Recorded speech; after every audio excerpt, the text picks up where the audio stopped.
Oxford तहकीक के मुताबिक पाकिस्तान दुनिया में एंटीबायोटिक इस्तेमाल में तीसरे नंबर पर आ गया है और वो वक्त दूर नहीं जब कोई भी एंटीबायोटिक हमारे मरीज के ऊपर असर नहीं करेगी। अहम खबर आपको देंगे। पाकिस्तान में अद्वियात को बेअसर करने वाले XDR टाइफॉइड का खतरा बढ़ने लगा है और पाकिस्तान में एंटीबायोटिक का गैर मोहतात इस्तेमाल इसको गैर मौसर बना रहे। एंटीबायोटिक वायरस के ख़िलाफ़ नहीं बल्कि बैक्टीरिया के ख़िलाफ़ इस्तेमाल होती है और एंटीबायोटिक रेजिस्टेंस की वजह से बैक्टीरिया में तब्दीलियाँ रोनमा हो सकती हैं और वो बैक्टीरिया एंटीबायोटिक के ख़िलाफ़ रेजिस्टेंस पैदा कर सकते हैं। माहिरीन सेहत का कहना है कि एंटीबायोटिक्स के कसीर इस्तेमाल से बैक्टीरिया की एंटीबायोटिक्स के खिलाफ मज़ाहमत की सलाहियत बढ़ने लगी है। इस बीमारी का शिकार ज़्यादातर बच्चे और मुअम्मर अफराद होते हैं।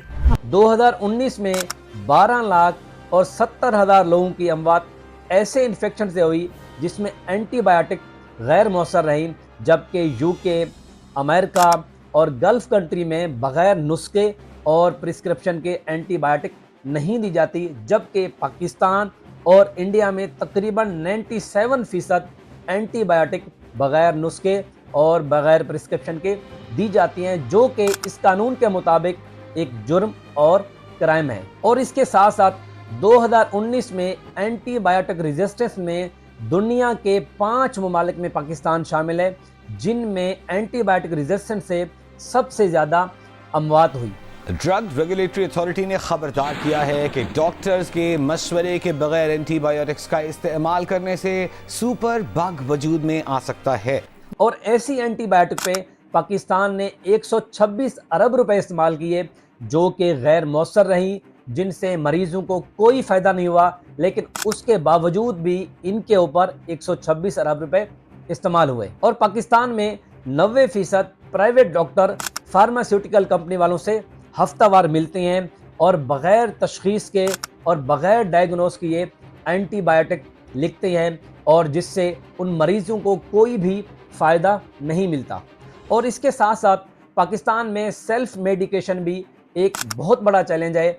अगर हमें इन एंटीबायोटिक रेजिस्टेंस से बचना है तो हमें सेल्फ मेडिकेशन, गैर ज़रूरी एंटीबायोटिक के इस्तेमाल के ऊपर पाबंदी लगानी होगी, किसी तरीके से इनको रोकना होगा और मेडिकल स्टोर पे बग़ैर नुस्खे और बग़ैर प्रिस्क्रिप्शन पे देने पर पाबंदी लगानी होगी। अगर हम ये चाहते हैं कि हमारे प्यारे, हमारे रिश्तेदार इस रेजिस्टेंस का सामना ना करें, वो इनसे बचें, तो कम अज़ कम हमें सेल्फ मेडिकेशन और उसके साथ साथ गैर ज़रूरी एंटीबायोटिक के इस्तेमाल से बचना होगा। इस वीडियो का यहाँ पे एंड करते हैं। वीडियो को लाइक कीजिएगा और अपने दोस्तों से लाजमी शेयर कीजिएगा ताकि वो गैर ज़रूरी एंटीबायोटिक के इस्तेमाल से बच सके। मिलते हैं अगली वीडियो में एक नए टॉपिक के साथ। मुझे इजाज़त दें। अल्लाह हाफ़िज़।